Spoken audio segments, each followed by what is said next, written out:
First contact and derision.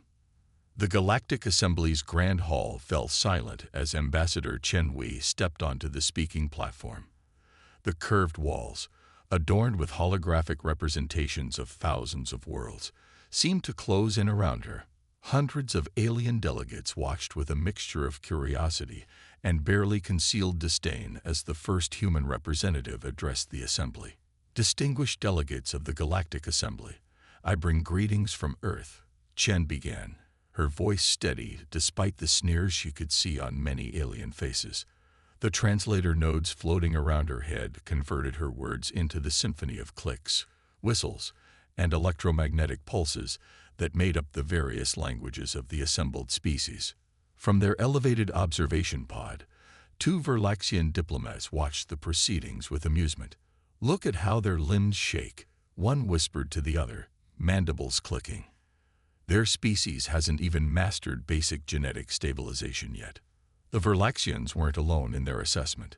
Throughout the hall, representatives from hundreds of spacefaring civilizations exchanged knowing looks. Here was yet another primitive species, barely out of their gravity well, coming to beg for technological scraps from their betters. Ambassador Chen continued her address, outlining Earth's achievements. Their first lunar landing, their Mars colonies, their quantum communication breakthroughs. With each accomplishment she listed, the murmurs of derision grew louder. To the assembled galactic powers, these were the equivalent of a child proudly showing off their crayon drawings to a room full of master artists. The Krex delegate, a towering figure with crystalline appendages, didn't even bother to hide their contempt. They still used chemical rockets, they announced loudly, triggering waves of laughter throughout the chamber. Perhaps we should award them a participation trophy for making it this far without destroying themselves. But in a secure chamber deep beneath the Pacific Ocean, General Sarah Martinez watched the feed of the assembly meeting with a grim smile. On the screens surrounding her, status reports from Project Silent Shield continued to stream in. The aliens' mockery was expected, planned for, even. Status report, she commanded. Colonel Zheng's hologram materialized beside her. Construction in the Oort cloud proceeds ahead of schedule, General. The Titan shipyards are now at 87% capacity, and the Europa facilities have begun production of the Mark VI quantum cores. And our guests remain unaware. Completely, ma'am. Their observation posts continue to report only what we want them to see, a primitive species fumbling with basic spaceflight. The quantum masking fields are performing perfectly. Martinez nodded, her attention turning to another screen showing the construction of humanity's hidden fleet. While the galaxy mocked, humanity built. While alien diplomats sneered at Earth's primitive technology, vast shipyards hidden in the shadows of distant moons assembled vessels that would redefine warfare. The truth was, humans had cracked the secrets of quantum propulsion decades ago. They had mastered gravity manipulation before they ever made contact with alien life. But when the first alien probes arrived in the solar system, Earth's leadership made a unanimous decision. Appear weak, appear primitive, and prepare in secret. Back in the assembly hall, Chen concluded her address to half-hearted applause and barely concealed yawns. As she stepped down from the platform, a Krex representative approached her. Don't worry, little human, they said, their crystalline form refracting light in what they probably thought was a friendly gesture. In a few centuries, you might advance enough to join the civilized galaxy. Until then, try not to blow yourselves up with those charming chemical rockets of yours. Chen smiled diplomatically, even as her neural implant recorded and analyzed every detail of the Krex's biological and technological weaknesses. We appreciate your concern, she replied. Earth knows its place in the galaxy. That much, at least, wasn't a lie. Earth did know its place. It just wasn't the place the galaxy thought it was. In their hidden shipyards, humanity's real fleet grew. Ships equipped with technologies that would make their mockers tremble. Weapons designed specifically to counter the weaknesses of each major galactic power. And most importantly, a defensive network that could be activated at a moment's notice, transforming the seemingly primitive Sol system into an impenetrable fortress. The galaxy thought they were watching a species taking its first stumbling steps into space. Instead, they were watching humanity lay the perfect trap. A trap that would only become apparent when it was far too late for Earth's enemies to do anything about it. As Chen's shuttle departed the assembly station, she sent a coded quantum burst to Earth. Phase 1 complete. They believe exactly what we want them to believe. The game was set. Now all humanity had to do was wait for someone to make the mistake of underestimating them. The shadows of preparation. Deep within the asteroid belt, Lieutenant Commander Maya Patil guided her stealth corvette through a field of holographically disguised debris. To any alien observer, this region would appear to be nothing but space rocks and ancient mining equipment abandoned by Earth's primitive space program. In reality, it was home to one of humanity's largest shipyards. Approaching Forge Station Alpha, Maya announced to her crew, "Quantum mask holding steady at 99.8% efficiency." The massive station materialized as they passed through the holographic shroud. Nearly 15 kilometers of advanced manufacturing facilities stretched before them, all invisible to the galaxy's most sophisticated scanning technology. The station's true genius lay not just in its size, but in its modular design. In the event of discovery, it could break apart into hundreds of smaller units and scatter throughout the solar system within hours. Inside the station's central command, Admiral James Chen, no relation to the ambassador, reviewed the latest production reports. "Show me the Artemis-class progress," he commanded, and a holographic display filled the air before him. The numbers were impressive. 12 new heavy carriers, each capable of launching hundreds of autonomous fighter drones. 24 destroyers equipped with quantum phase cannons that could bypass any known shielding technology.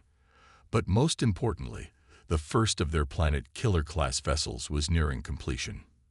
"Sir," his aide interrupted, "we've received another report from our infiltration units in the Krex Dominion.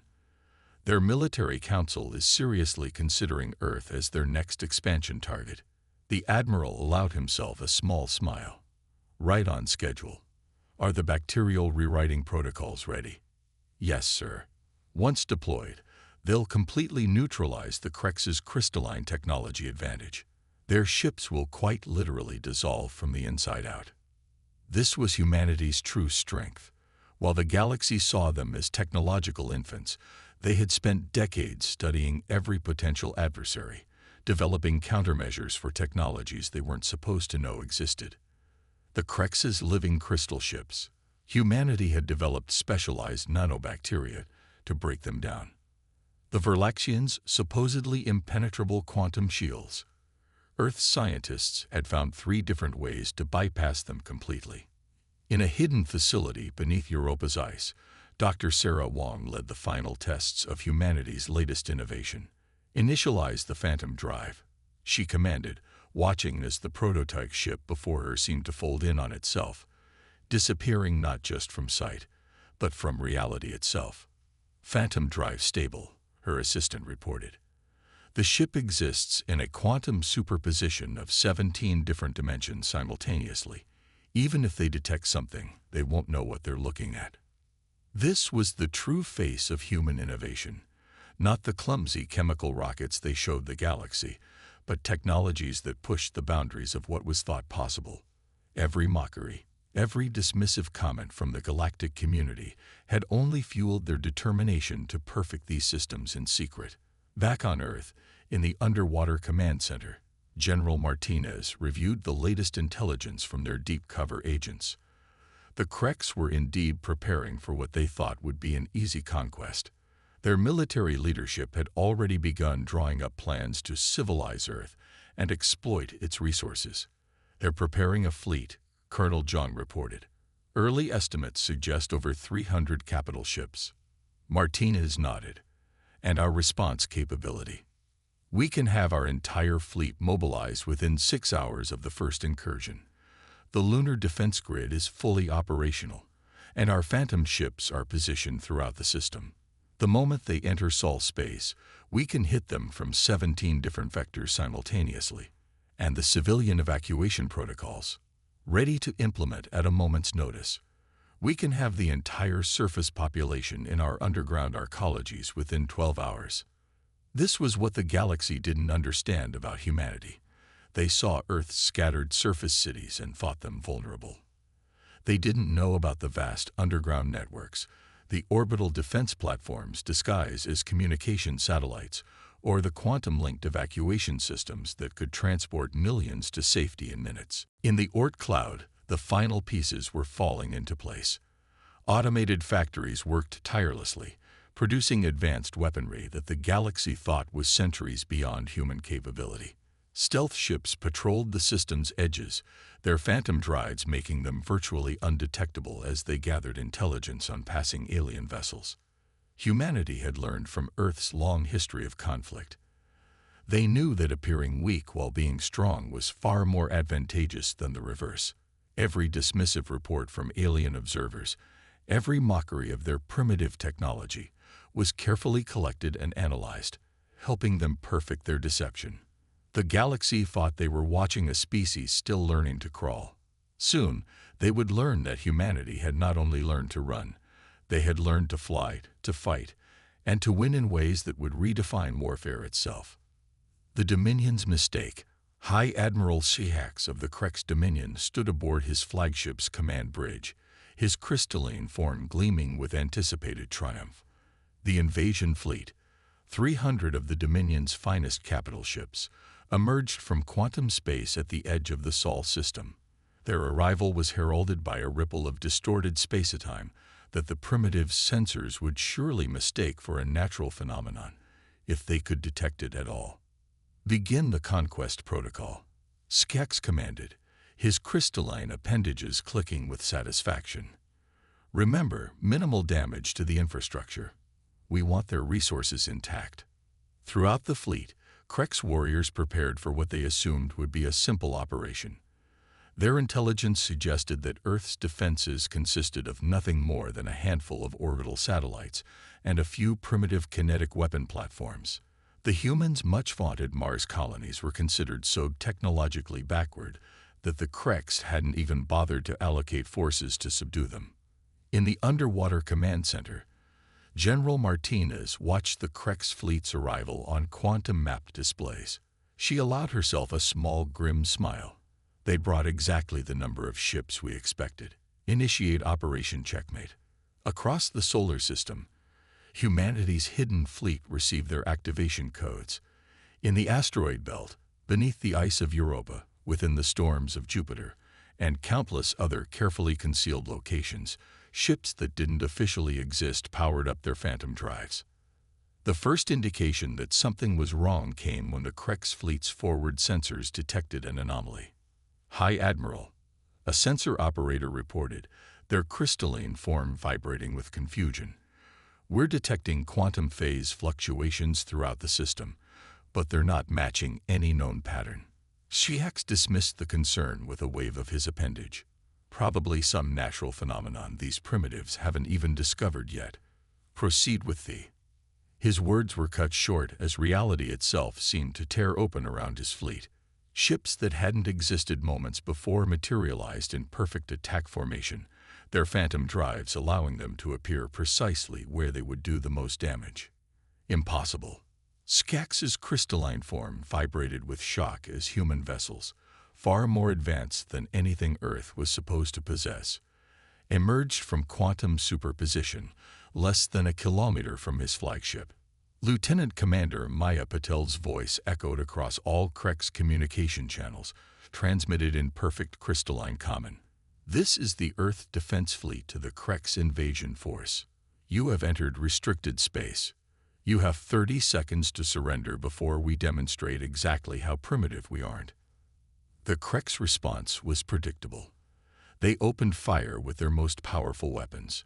Crystal energy beams lanced out across space, powerful enough to shatter planets. But the human ships simply weren't there when the beams arrived, their phantom drives allowing them to exist in multiple dimensional states simultaneously. "Deploy the bacterial countermeasures," Maya commanded. Across her fleet, Specialized launchers activated, releasing clouds of engineered microscopic life into space. The Kreks, confident in their living crystal technology, had never considered that biology itself could be turned against them. The effect was immediate and devastating. Where the bacterial clouds touched Krek ships, the living crystal began to deteriorate. Mighty warships that had conquered dozens of worlds began to literally dissolve, their crews watching in horror as their supposedly invincible vessels crumbled around them. High Admiral Shahax watched in disbelief as his fleet was systematically dismantled. Human ships seemed to appear from nowhere, strike with impossible precision, and vanish again.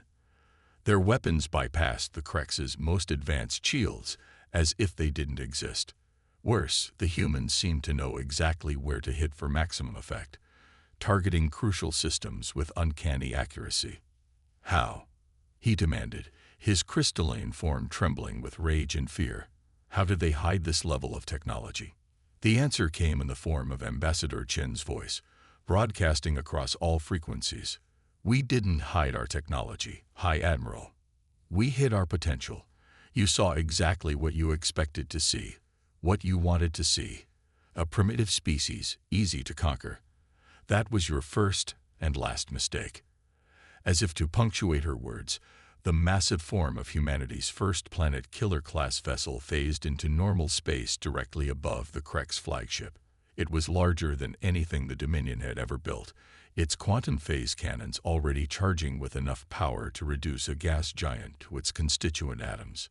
Last chance for surrender. Maya's voice came again. The next demonstration will be considerably less pleasant. Throughout the solar system, humanity's full military might revealed itself.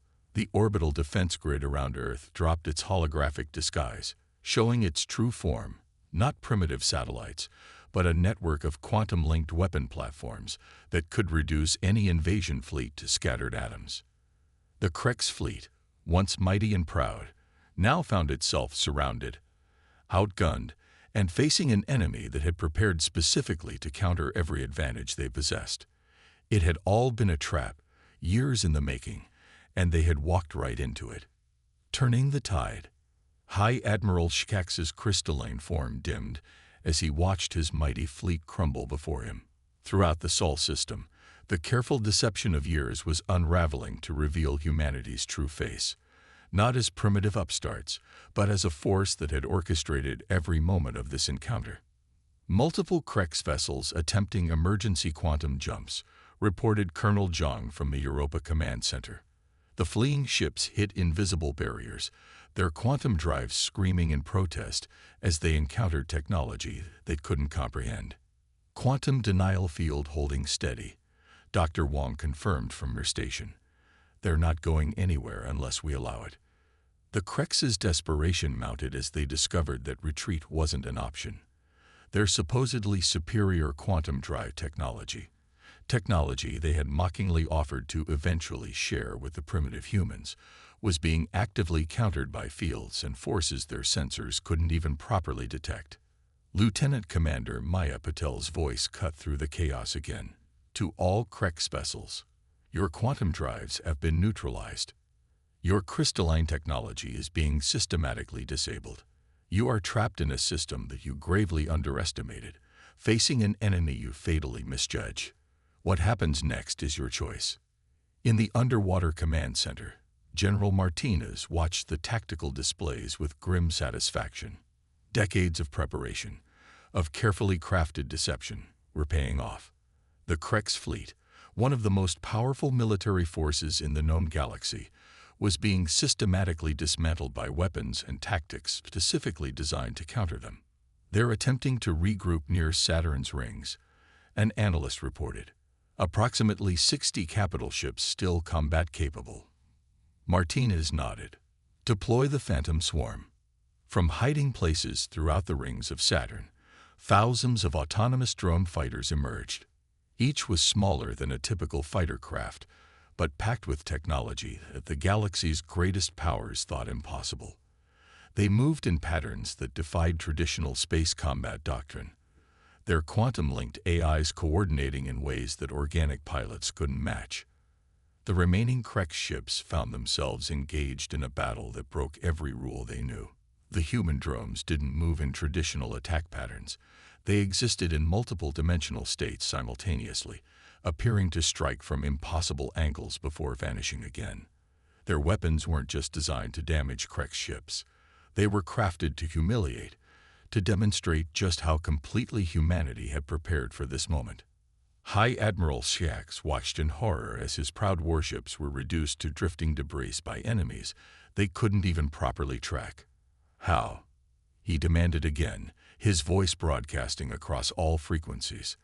How did you achieve this level of technology without anyone knowing? The answer came from Admiral Chen, his hologram materializing directly on the Krex flagship's bridge. We achieved it because you watched us exactly as we wanted you to watch us.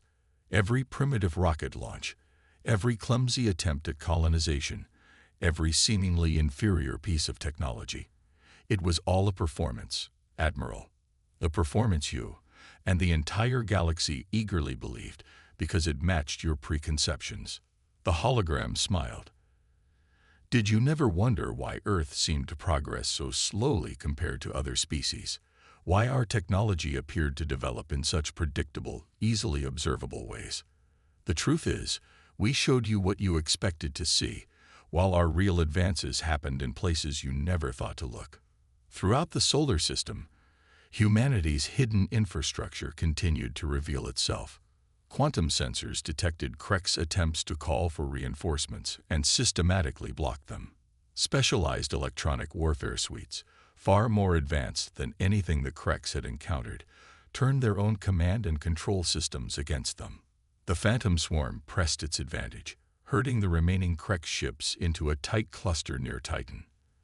The massive form of the planet Killer-class vessel loomed over them, its weapons ready but pointedly not firing, a clear demonstration that humanity could destroy them at any moment but was choosing not to.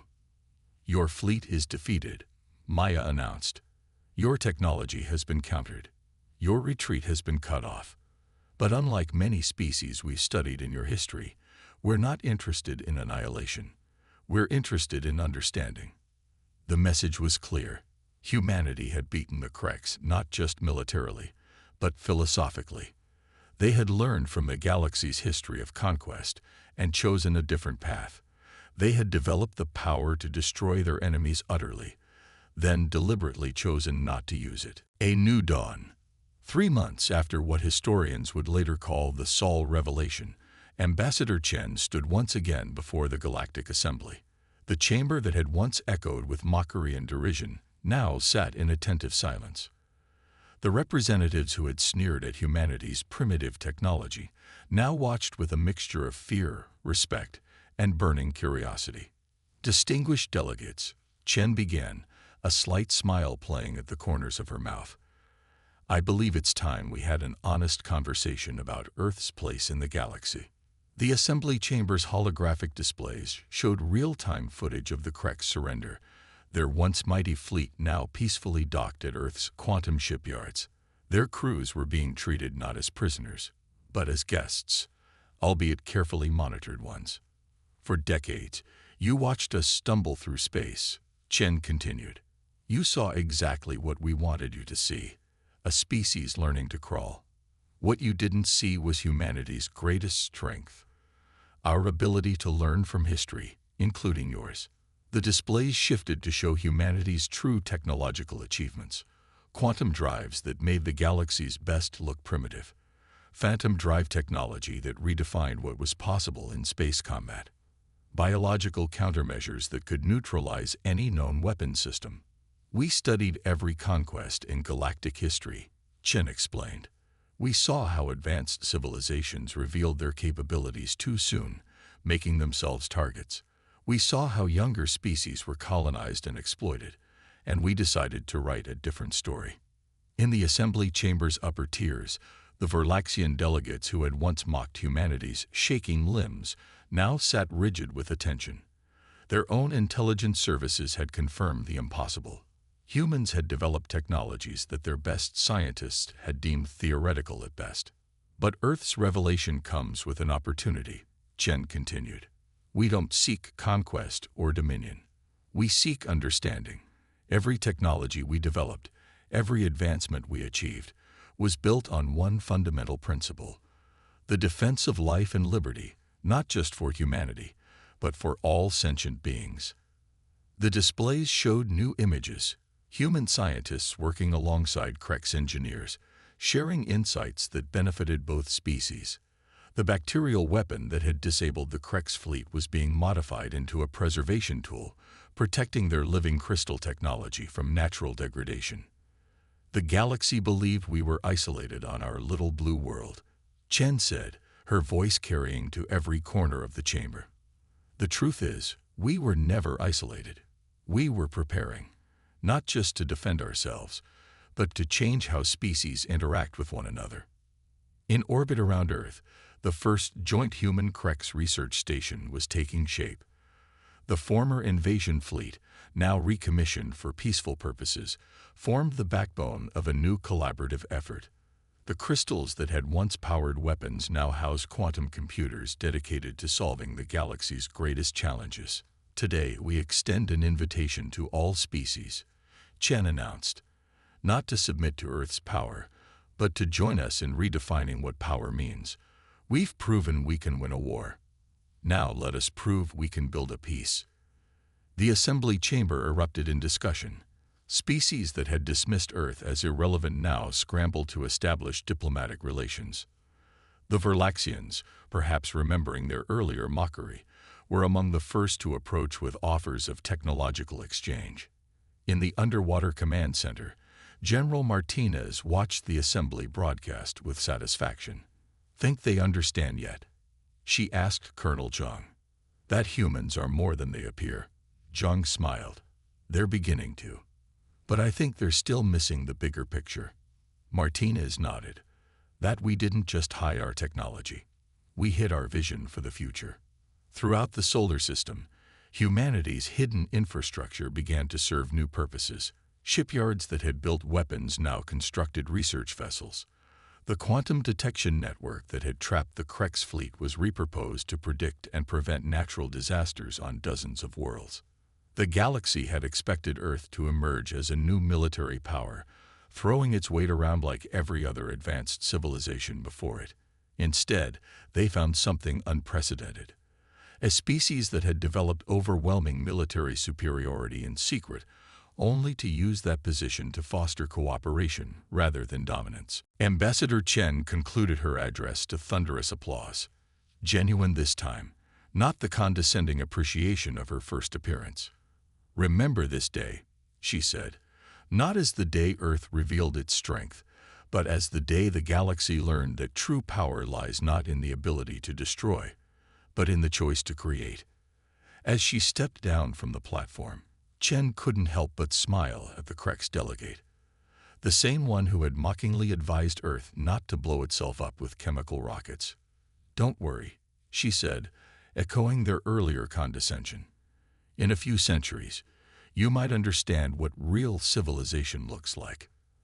The galaxy had laughed at the primitive humans, never realizing that humanity's greatest deception wasn't hiding their technology, it was hiding their wisdom. They had learned from every mistake in galactic history, not to repeat them, but to forge a new path.